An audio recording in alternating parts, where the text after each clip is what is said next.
six-legged chicken. It's chicken for everyone.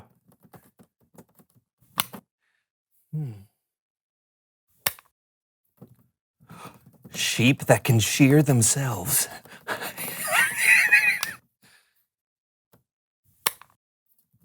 A pair of glasses that'll let you see behind you.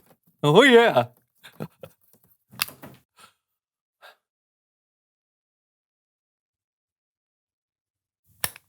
Beef jerky made out of chicken? Novels! Oh, this is the best idea yet. Where do they come from? So strange. Clothes that are made from other clothes.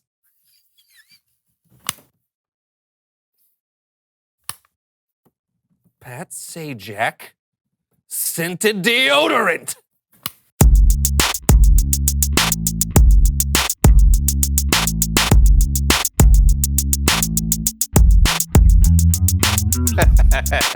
Welcome to the So-and-So Show. I'm Brandon. And I'm John, and we're wearing awesome mustaches. Yes, we are. Why?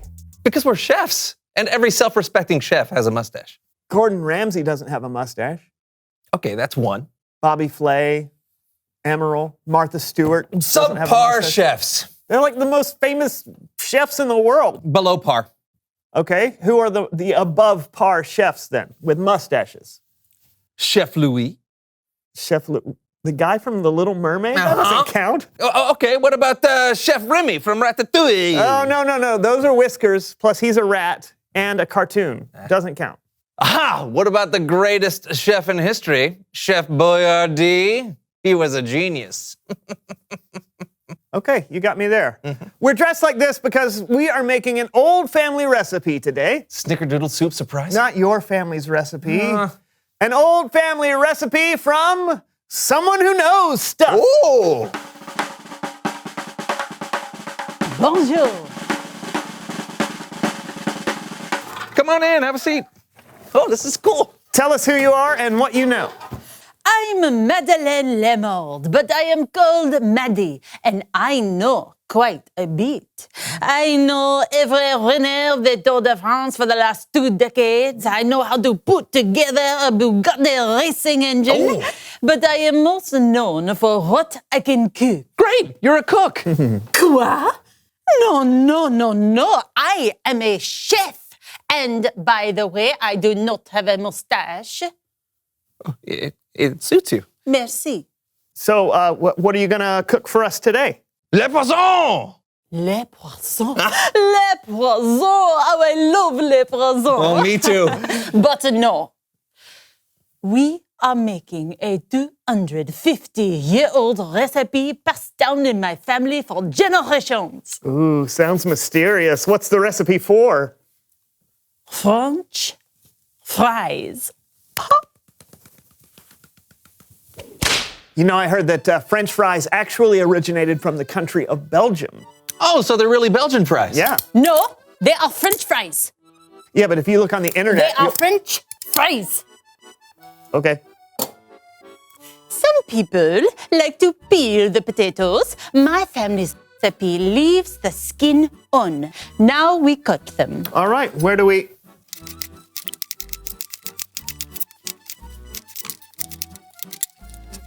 Voila. Start.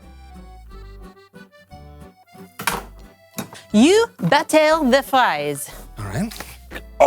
This batter is what makes these French fries so special and so delicious. This batter is made with flour ground from the wheat kernels from the finest wheat fields in France.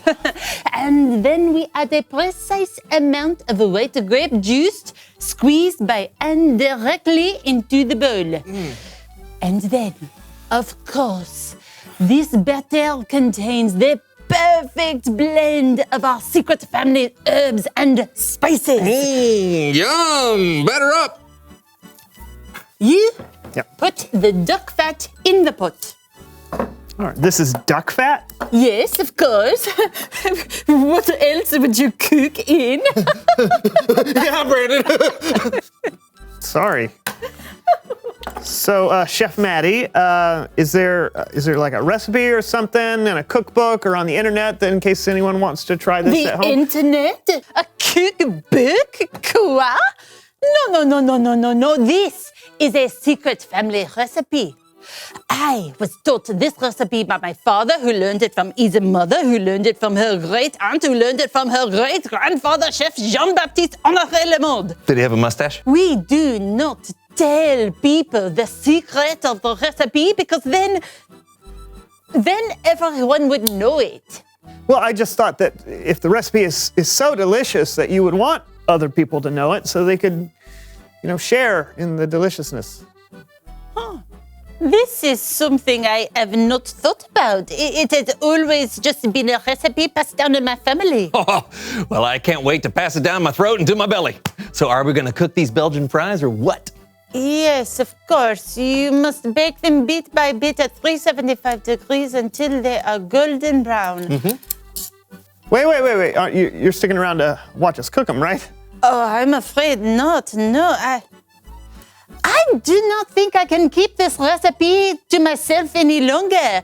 Everyone should know, no? No. Yes. What? Be on the lookout for Chef Maddie's cookbook where all my secrets will be revealed. Magnifique! Bye. She didn't even say bye. Well, she's in a hurry. Do you want to put these in the oven? Oui. Oh, you speak French now. No. I have to tinkle. Oui. Ah!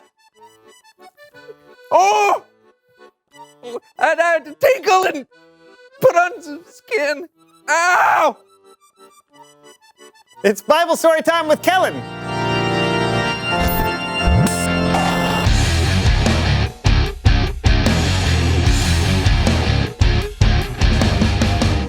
Hey guys! What's that delicious smell? Oh, we're cooking up some French fries, Kellen. Yeah, they should be ready by the time the story's over. Well, let's get to it. The story today comes from Jesus' most famous sermon in the Bible. And since Jesus preached this sermon from the side of a mountain, today we call it the Sermon on the Mount. The sermon from the mouths? I thought all sermons were from the mouths. No, the Sermon on the Mount. It's short for mountain. A short mountain is called the hills. Okay. So everyone, this is my friend Horvath. I'm guessing he's here to help me tell today's story. Thank you for having me on your shows, Callens. I am Horvath, and I am an expert in combining the mental trainings of learning the Bible with the physical trainings of making your muscles bigger. Perfect. So I'll tell the story, and Horvath, you give us some exercises to help us remember it. All right, let's do this. Okay, so Jesus was talking to a crowd of people from the side of a mountain. One of the things he said to his followers was this: you are the salt of the earth. First exercise. Okay, we are going to make salt for the earth. All right, so I put my hands on my hips like this and then rotate around. Click, click, click, click. This is called the salt grinder. We do it 24 times. Ready? Go. 1. Click, click, click. 14. Click, click, click. Elastigirl. Click, click, click. 3-hole punch. Click, click, click. 24. Hey, we made salt of the earth. Okay, that was fun, but what do you think Jesus was talking about when he said, you are the salt of the earth?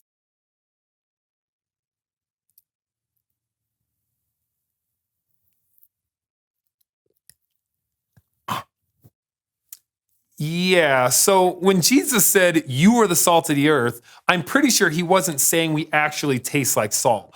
But salt is used to make food taste better, and salt is used to keep certain foods fresh. So maybe if we're the salt of the earth, Jesus was saying that we have the opportunity to make the world better somehow. You see?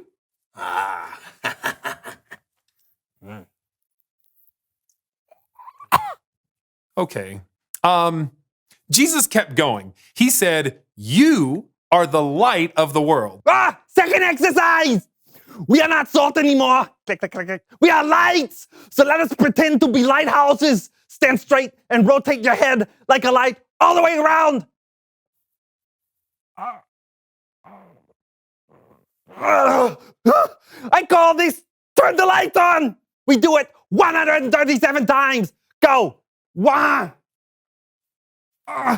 26. Grape nuts. Willie Shoemaker. 137. Oh, what's next, Kellens? Right. So first Jesus called people who followed him salt, and then he said we were light. Well, what do you think that means? Oh, no, don't do that again. No. Here, maybe this will help. Jesus said, you are the light of the world.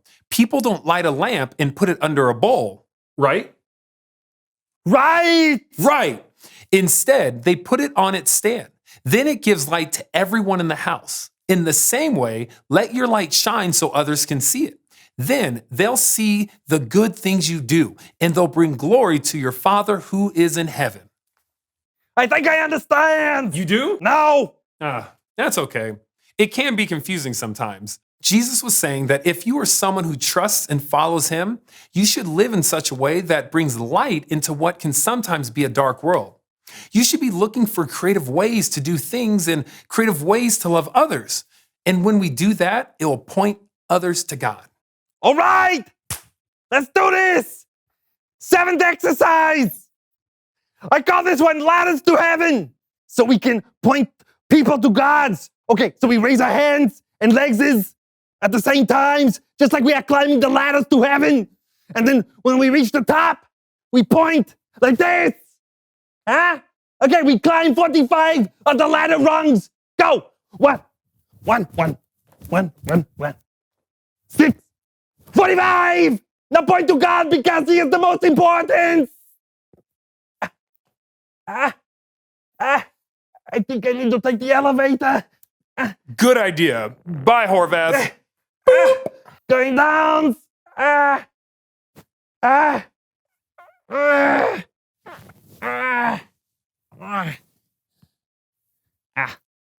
Well, just in case that wasn't clear, it boils down to this.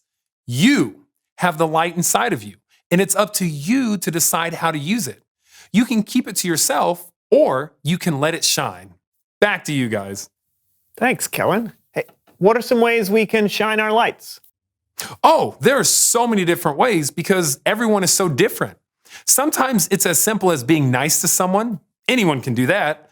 But sometimes you need to use your own unique talents and abilities to point people to God. What's important is that you don't keep it to yourself.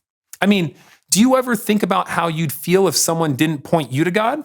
I'd feel so left out. Yeah, Jesus has been such a big part of my life. I want everyone to know him. Exactly. You're the best, Kellen. Thanks for shining your light.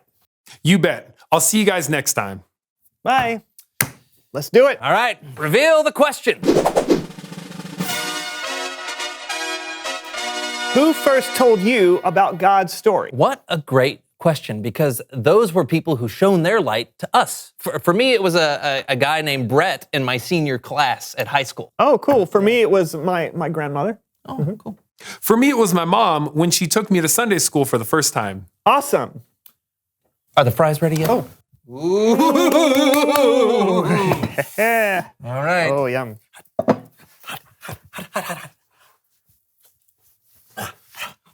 Oh, yum, too. Also yum. Oh, these are amazing. Yeah, good. We got to tell people about this. I think you're right. I think we should. No, now. We need to tell people right now. Hey, everybody, you got to try this. Okay, we'll see you guys next week for another So-and-So show. No, it's all gone. Try it right now. Right now. John. Lunch! I'm ready to get bread.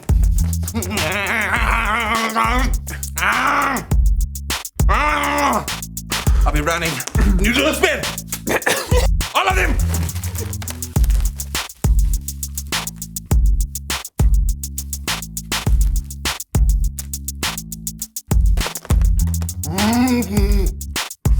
Focus!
just wanna I just wanna thank you 'cause everything you made is so beautiful.